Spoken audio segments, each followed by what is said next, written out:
Bangura কাঁদছে, বিহারিরাও কাঁদছে, কাঁদছে হেফাজতে পাকিস্তানি, কাঁদছে চিঙ্কুবাম, ঢাকার হায়ার মাদ্রাসার চত্বরে শুনশান নীরবতা।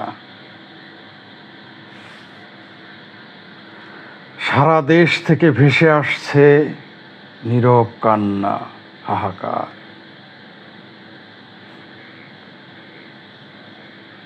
আমি ভাই রাজনীতি বুঝি না, আমি ভাই খেলাতে রাজনীতি আনি না, ক্রিকেটে তো নই। আমি ভাই ক্রিকেটের সাম্প্রদায়িকতা ও রাজনীতি টেনে আনি না, এমনি আর কি বললাম এসব।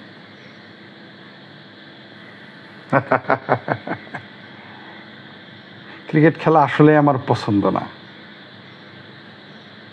কারণ ক্রিকেট খেলাটাকে আমি সময়ের অপচয় মনে করি। তাছাড়া ক্রিকেট খেলায় প্রচুর জুয়া হয়, তাই আমি এই ক্রিকেট খেলাকে পছন্দ করি না। এটা আমার ব্যক্তিগত অভিমত।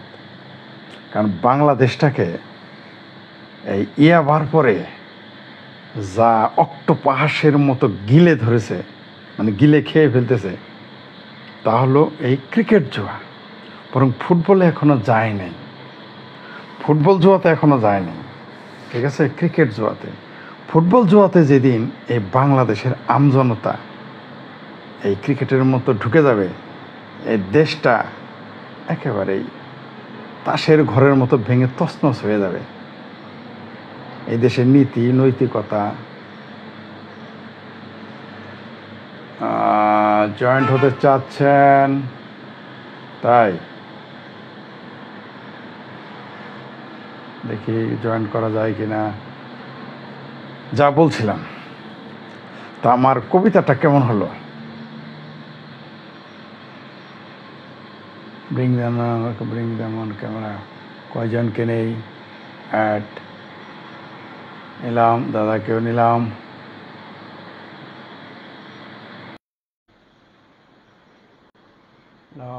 তারপর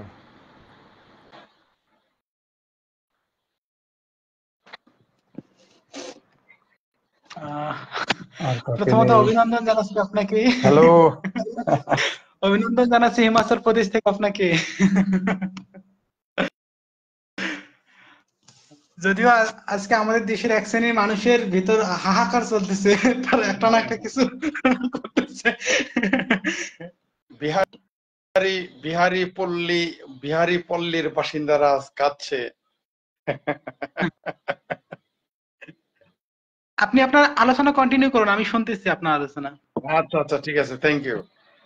আসলে আমাদের দেশের কথা কি বলবো, এরা কথায় কথায় বলে যে আমরা ক্রিকেটের রাজনীতি আনি না তো, কিন্তু যেই না ইন্ডিয়া, তার বিরুদ্ধে যদি একবার আফগানিস্তান হয় তাহলে তখন আফগানি হয়ে যায়, যখন ইংল্যান্ড আসে তখন ইংল্যান্ডের হয়ে যায়, যখন সাউথ আফ্রিকা আসে তখন সাউথ আফ্রিকার হয়ে যায়, যখন ইন্ডিয়ার বিপক্ষে অস্ট্রেলিয়া আসে তখন অস্ট্রেলিয়া হয়ে যায়।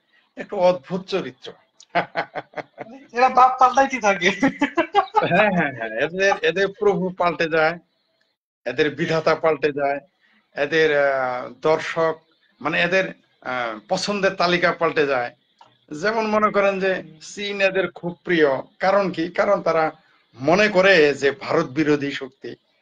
আমি মনে করি না যে চায়না কোনোদিনই ভারতকে, এই আমাদের বাংলাদেশের একটা শ্রেণীর মানুষের মনের আশা পূরণের জন্য চায়না কোনোদিনই ভারতকে বড় রকমের আক্রমণে যাবে না বা ডিভাইডেড করবে না। কারণ এটা চায়না তার স্বার্থেই করবে না, করলে এতদিন করতো। কারণ হচ্ছে যে যদি কোনো কারণে ভারতকে ভাঙার ষড়যন্ত্রে চায়না যুক্ত হয়, নির্ঘাত দুই অংশই আমেরিকার পক্ষে চলে যাবে, তখন এটা চায়নার জন্য বুমেরাং হবে। এটা আমাদের দেশের এক শ্রেণীর মানে গজওয়ায়, মানে বাংলাদেশি গজওয়ায় হিন্দের সাপোর্টাররা এটা বোঝে না।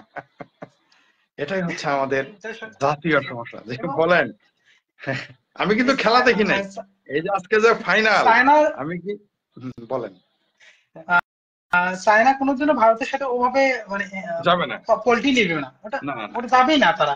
মানে এমনি একটু চাপে রাখবে, রাজনৈতিক কারণে এমনি এরা ভারতকে চাপে রাখতে চাইবে, কিন্তু ভাঙবে না কখনো। রাজনৈতিক কারণে অথবা একটু সীমান্তর কারণে ওদের একটু ওটা সব প্রতিটা দেশের মধ্যে থাকে, কিন্তু হ্যাঁ, তারা কখনো ধর্ম দিয়ে জাস্টিফাই করবে না, চায় না, চায় রাইট এবং রাইট। খাতরামি করবে না, যেটা আমাদের দেশ করে।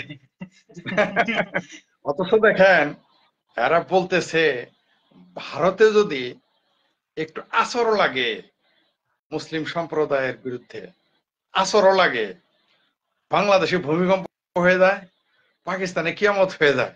এই যে চায়নাতে যে নিয়মিত মুসলিম সম্প্রদায়ের সাথে কি আচরণটা করতেছে।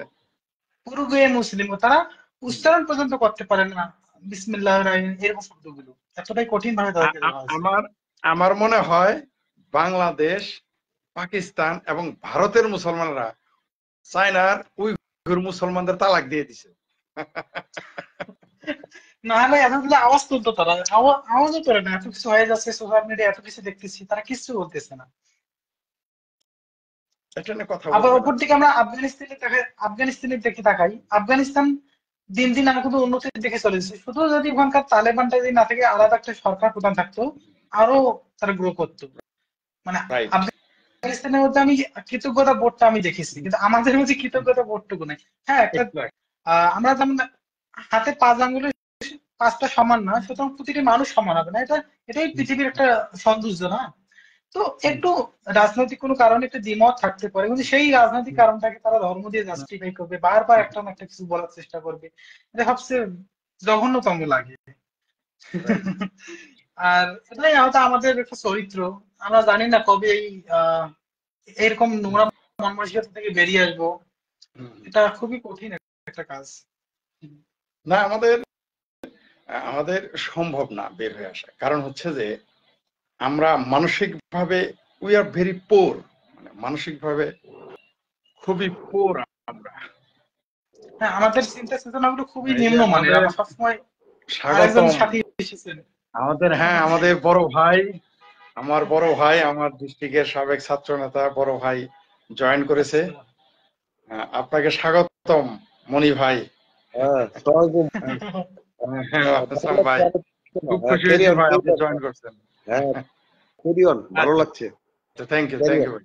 আসলে আমরা মানসিকভাবে, বিশেষ করে বাঙালি মুসলমান যারা আমরা, উই আর ভেরি পোর মানসিকভাবে, ঠিক আছে, আমরা সংকীর্ণ মনের।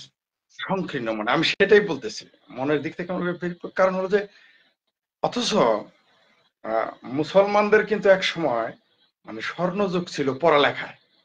যখন এই যে হুম। দাবি করে মুসলমানদের স্বর্ণযুগ, মুসলমানদের স্বর্ণযুগ, এটা কিন্তু বলে না যে মুসলমানরা তখন পড়ালেখাও করতো, এই কথাটা কিন্তু বলে না। আসলে পৃথিবীতে একটি সম্প্রদায়কে পিছিয়ে রেখে, বা তারা যদি পিছিয়ে থাকে, পৃথিবীটাই কিন্তু পিছিয়ে যায়, তাই না? হুম। আমরা ধরে হুম। নিলাম হিন্দুদেরকেও, ধরে নিলাম যে হিন্দুদেরকেও ব্যাকওয়ার্ড করে রাখলো, এতে কিন্তু পৃথিবীরও লস। বা তারা নিজেরা যদি ধরলাম সনাতনীরা পিছিয়ে থাকলো, তাহলে কিন্তু হুম। তাদেরও লস, পৃথিবীরও লস।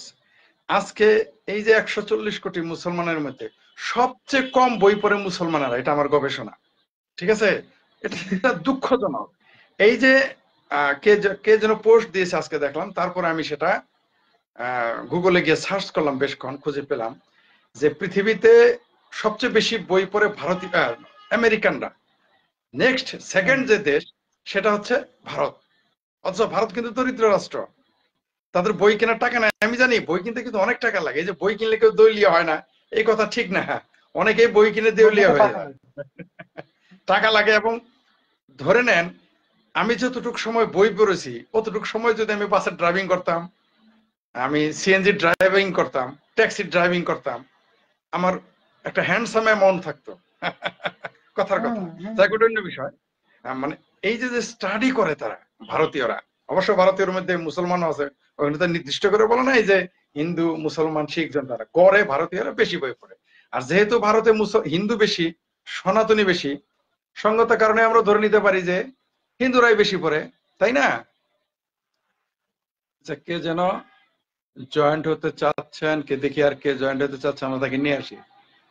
অ্যান্সার কার চৌধুরী, যেমন ভাই, কে আসতে চাইতেছে, কে আসতে চাইতেছে, কে আসতে নিয়ে চায়? আসেন, আমরা একটা হ্যাঁ হ্যাঁ হ্যাঁ। সুন্দর সময় উপভোগ করি। কেউ সমাদদার সমাদদার দাদা জয়েন্ট হইলে আপনি আসতে পারেন। সে, সেটা হলো যে আহ, যেটা বলতেছিলাম, এই যে দেখেন ক্রিকেট খেলা, এটা একটা জাস্ট খেলা, তাই না? আমরা খেলা পর্যন্তই থাকি। আমি বললাম তো, আমি আবার অনেকে মনে করতে পারে যে আমি বোধহয় ভারত টিমের ক্রিকেট টিমের ভক্ত। আমি কিন্তু খেলাই দেখি নাই। আমি বুঝতে ভুলেই পারছি। গেছিলাম, মানে বুঝতে পারছেন তো যে আমি কিরকম ক্রিকেট ভক্ত। আজকে বিশ্বকাপের ফাইনাল আমি ভুলেই গেছি। মাত্র লাস্ট ওভারে আমি আমার মনে হয়েছে আমি বলছি খেলা শেষ, শেষ হয়ে গেছে না, নক করে দেখি আর 11 রান বাদ আছে নাকি কত রান। তারপর আমি ডিলিট করে দিচ্ছি, দূর এগুলো কে দেখে। মানে এটা নিয়ে আমার কোনো আগ্রহ নাই, ঠিক আছে। হ্যাঁ, মানে কিন্তু একটা ধৈর্য লাগে না, ওই ধৈর্যটা হ্যাঁ, অনেক ধৈর্য অনেকের না, থাকে না মানে এটা। আসলে তো মানে আপনার পছন্দ হইতে হবে তো, তাই না? যার যেটা পছন্দ না হ্যাঁ সেটা তো সে হ্যাঁ দেখবে না। হ্যাঁ, এটা এটা কিন্তু এটা আমি সবার ক্ষেত্রে আমি ঘটে এটা এটা। নিয়ে কেন ডিসকাশনে আসি জানেন? এই যে দেখেন, এই খেলার মধ্যে, ক্রিকেট খেলার মধ্যে আপনি বাংলাদেশের রাজনীতি পাবেন, এই উপমহাদেশের সাম্প্রদায়িকতা পাবেন, অজ্ঞতা পাবেন, হুম। ইত্যাদি ইত্যাদি। আপনি এটা দেখেন যখন অস্ট্রেলিয়াকে যখন ইন্ডিয়া হারালো, তাই না? নাকি আরে সর্বশেষ খেলা হলো কার সাথে? অস্ট্রেলিয়ার সাথে না? অস্ট্রেলিয়ার অস্ট্রেলিয়ার সাথে সাথে হারালো, গত বিশ্বকাপ। অস্ট্রেলিয়ার সাথে হুম। হয়েছে। তখন পাকিস্তানের ইনজামামুল হক, এত বড় একজন বিজ্ঞ ক্রিকেটার, সে তো অবশ্যই পাকিস্তানের কিংবদন্তি ক্রিকেটার, তাই না? যদি আমি ক্রিকেট দেখি না, লিডিং যতটুকু লিজেন্ড। স্টাডি করে জানি, এক সময় সে তাকে লিজেন্ডদের মধ্যেও বোধহয় গণনা করা হয় সম্ভবত। সেই বলতেছে যে আইসিসি, চিন্তা করে দেখেন যে অস্ট্রেলিয়ার বিরুদ্ধে খেলছে, ইংল্যান্ডের বিরুদ্ধে খেলছে, এগুলো নাকি আইসিসি জিতিয়ে দিছে। আজকে তো টিমটা প্রায় হাতছাড়া হয়ে গেছিল ভারতের, তাই না? মানে এখন যা মনে হইতাছে, কিছু লোকের লেখা দেখলাম সর্বশেষ কি? বলে যে হুম, হুম, হুম। হ্যাঁ, যে সাউথ আফ্রিকার সাথে নাকি তার প্রায় হাতছাড়া হয়ে গেছিল। তাহলে এটাও কি আইসিসি করে দিছে নাকি? ভারত নাকি আচ্ছা, হারতে হারতে জিতে গেছে, বলেন। আমি যদি মনে করি, ধরুন আমাকে কেউ টাকা দিচ্ছে, আমার একটা ক্লাসে দেখে তাকাই যে যখন ক্লাসে কেউ পরীক্ষার খাতা কেউ লেখে, সেখানে কি পরীক্ষার খাতায় কি লেখা থাকে যে আমি বড়লোক ঘরের সন্তান থেকে এসেছি, হ্যাঁ, সুতরাং আমাকে মার্কটা বেশি দিবেন? তো ক্রিকেট মাঠের মধ্যে সেখানে তো আপনার ভারত হিন্দু মুসলিম কিছু আসতেছে না, ওখানে যে ভালোটা করতেছে সেই জিততেছে। তো মানে কিভাবে হয় যে এখানে এটা করতেছে? কারণ গোটা বিশ্ব তাদেরকে দেখতেছে। দু একটা যদি আম্পায়ারের ফল্ট হয়, সেটাও সঙ্গে সঙ্গে প্রতিক্রিয়া জানায় এবং সঙ্গে সঙ্গে মিডিয়া প্রতিক্রিয়া জানাবে। এমন তো না যে মিডিয়া আম্পায়ার আছে। আউট হওয়ার পরে বলতেছে না আউট না। হ্যাঁ হ্যাঁ। তারপর টেকনোলজি এখন এত ডেভেলপ, আপনি চাইলেই তো ফাঁকি দিতে পারবেন না, তাই না? এটা এমন না যে সেটা সাদা কালো যুগের টিভি, এখন কিছু ওভাবে রিভিউ নেওয়া যাচ্ছে না, সেই মুভমেন্ট গুলো ধরা যাচ্ছে না, এটা প্রতিটা মুভমেন্ট ধরা যায় এখন। এখন ডিজিটাল যুগ, মানে তবু কিভাবে অবশ্যই। মানুষজন দাবি করতে পারে যে এই সমস্ত কিছু কি বলে আপনার মানে ইন্ডিয়ার কৌশল বা ইন্ডিয়া সমস্ত কিছু কিনে নিচ্ছে, আইসিসি ইন্ডিয়া চালায়, এটা এক ধরনের নোংরা কথা। আরো এটা কথা কোনো সবচেয়ে বড় বদমাই সেটা দেখেন, হিপোক্রেসিটা দেখেন। পৃথিবীতে সবচেয়ে বেশি ম্যাচ ফিক্সিং এর অভিযুক্ত এবং সাজাপ্রাপ্ত হচ্ছে পাকিস্তানিরা। তারাই বলে যে মানে চোরে বলতেছে আরেকজন চুরি করে। এই হচ্ছে সমস্যা। তাদের অবশ্য পাকিস্তানের তাদের নিজের ওয়াসিম নৈতিকতা। আকরামের, হ্যাঁ, ওয়াসিম আকরাম আবার উল্টো জবাব দিয়েছে। তিনি বলেছেন দেখেন, পাকিস্তানিরা হেরে গেছে, এটাই সত্য, ব্যর্থতাকে স্বীকার করা উচিত। এগুলোর জবাব দিয়ে শহীদ আফ্রিদি, তারপর শোয়েব আক্তার যে অভিযোগ করছে, এগুলোর বিরুদ্ধে ওয়াসিম আকরামই জবাব দিয়ে দিছে যে এগুলো না বলে নিজেদের হ্যাঁ, দোষ ত্রুটি দেখো, তোমরা খেলায় হারছো সেটা দেখো, এরা সমালোচনা না করে। যেমন এই যে আপনার আফগানিস্তান যখন অস্ট্রেলিয়াকে হারালো, অস্ট্রেলিয়া কিন্তু আফগানিস্তানকে অ্যাপ্রিসিয়েট করছে। তারা অস্ট্রেলিয়ার যারা ক্রিকেট লিজেন্ড, তারা কিন্তু অস্ট্রেলিয়াকে সরি আফগানিস্তানকে অভিনন্দন জানাইছে, তাই না? তারা যে তারা খেলে জিতছে, অভিনন্দন জানাইছে। মানে পরাজিত হলে মানে মেনে নেওয়ার মানসিকতা আমাদের বাংলাদেশ এবং পাকিস্তানে নাই। আচ্ছা, পাকিস্তানিরা মানে নাই বুঝলাম, ওরা মাঠে আছে, বাংলাদেশিরা লাফালাফি করে কেন? তাই না? এবং সবচেয়ে একটা সৌন্দর্যের বিষয় হচ্ছে যে ভারত অনেক সময় গত বিশ্বকাপটা হেরে গেল, হুম। তারপর এত কিছু করলো, তারা না কোনোদিন ফোকাস দিচ্ছে না অন্য কিছুর দিকে, তারা নিজে ডেভেলপ করতেছে কিভাবে উন্নয়ন করা যায়, 17 তিনটে সুন্দর করে সাজিয়ে 17 নিচ্ছে।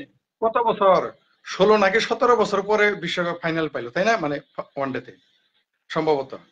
তাহলে হম। আইসিসি যদি ভারতের হয়ে থাকে, তাহলে 17 বছর কেন বাইরে রাখলো?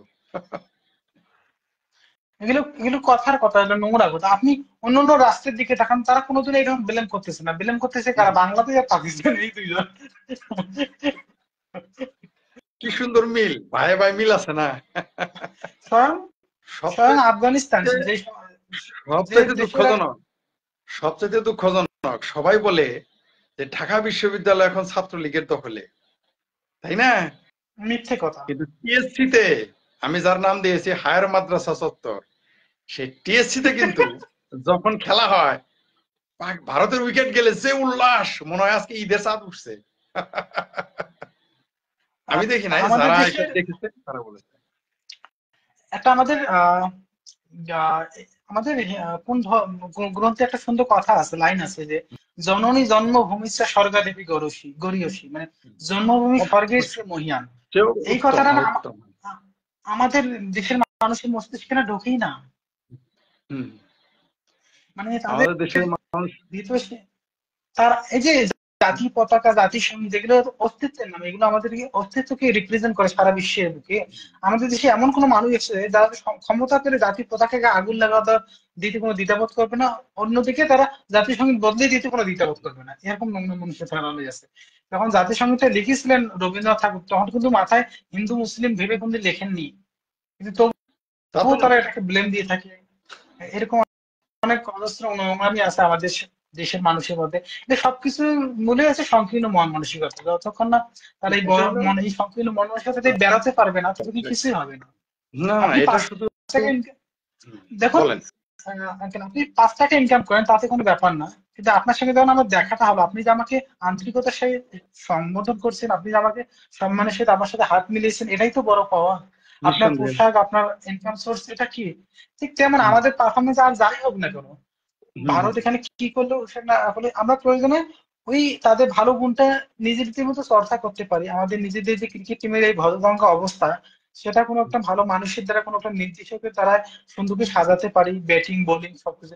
ভারতের হুম। একটা ব্যাটিং চলে গেলে কোনো টেনশনে থাকে না, আর একটা আহিয়ে দিয়ে দিচ্ছে পূর্ণ করে শূন্যতা। কিন্তু আমাদের দেশে একটু দেখুন তো, যদি একটা চলে যায়, একটাই সব। আমাদের বুকের মধ্যে ব্যথা শুরু শেষ আমাদের শেষ। এভাবে তো হবে ভারতের না। হচ্ছে যে সবকিছুর বিকল্প আছে, ব্যাটসম্যানদেরও বিকল্প আছে, বোলারেরও বিকল্প আছে, যেটা আমাদের নাই। আমি যতটুকু এটা সবচেয়ে একটা বুঝি, আমি তো অত খেলা বুঝি না। আমি যেটা অবজারভেশন করছি আর কি, গত ম্যাচগুলোতে, গত ক্রিকেট ম্যাচগুলোতে যেটা দেখেছি, যে আমি মনে হচ্ছে বিরাট কোহলি অথবা ধোনি মানে সবচেয়ে পরে দেখি যে যে বলারটা বলার করে দুবে বা অন্যান্য নাম, আমার নামগুলো মনে থাকে না, আমি ওই ভক্ত না। তো দেখি তারাও একটু ছক্কা মারে, ফোর মারে, তখন ভাবলাম না, এদের চর্চা আছে, এরা খুবই হার্ড ওয়ার্ক করে, মানে এরা কখনো অন্যের উপর নির্ভরশীল না, ওরা নিজের উপর নির্ভরশীল, এবং ওরা সমন্বিত ভাবে টিমটাকে এগিয়ে নিতে চায়। কিন্তু আমাদের ক্ষেত্রে এটা নেই, আমরা আছি দোয়া দরুদ নিয়ে। এবং সবচেয়ে বড় কথা, যদি দোয়ায় যদি এত কাজ হয়, তাহলে ভারতের মানুষ মূলত ধরলাম যে এখানে তো ইসলাম দোয়ার কোনো কাজেই নাই, আসে না। পাকিস্তানে কি কম দোয়া আসে? পাকিস্তান তো আমাদের দেশ থেকে এটা অনেক না বড় তো, একটা দেশ। ইসলামের অনুযায়ী তো ক্রিকেট খেলাই হারাম। সেখানে আর ইসলামে হারাম কাজে তো দোয়া করা যাবে না। ঠিক আছে। এখন এদের যাই হোক, এদের বোঝানোটা আমরা অনেক। আমরা আমরা চাই আল্লাহ এদের সুমতি দেখ, এরা সুস্থ আমি চিন্তা বলি করুক, যে এছাড়া আর সৃষ্টিকর্তা কিছু এদের করার নাই। ভেতর হ্যাঁ, সৃষ্টিকর্তা এদের প্রতি সেই বুদ্ধি দেব, জ্ঞান দেব, সুবুদ্ধি দেখ। যেটা দ্বারা সুবুদ্ধি দেব। কেন প্রার্থনা কিন্তু লোকে অনেকে না প্রার্থনাটা লোক দেখানো মনে করে, আমি প্রার্থনাটাকে লোক দেখানো মনে করি না। প্রার্থনাটা হচ্ছে এখন তো ব্যক্তিগত, এবং এই চঞ্চল মনটাকে এক্স্যাক্টলি, একটা এক্স্যাক্টলি। নির্দিষ্ট একটা শক্তির দিকে ধাবিত করা। Right, right.